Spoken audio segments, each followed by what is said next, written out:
أزول تكليفيضني غادي نتكلموا هاد المرة على هاد الثروات وعلى إغلاق الحدود بين الجزائر والمغرب. هاد الشيء تيدخل في إطار نوع من الحقد والحسد، وهذه عقلية عربية بحتة بالدرجة الأولى، لأن كاين الفرق بين العرب وبين الفكر القومي العربي اللي هو أقرب إلى النازية في الحقيقة.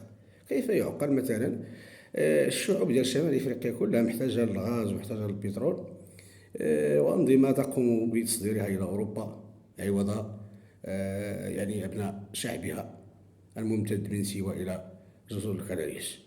لماذا هذه الوقاحة إذن؟ حتى نكون واضحين، الشعب الأمازيغي اليوم يعني قبل وقت آخر يجب أن يوقف وأن يناضل وأن يطالب بفتح هذه الحدود، لأن ثرواتنا ثروات لكل الأمازيغ وليست لفئة معينة تستغلنا من أجل البقاء في الحكم.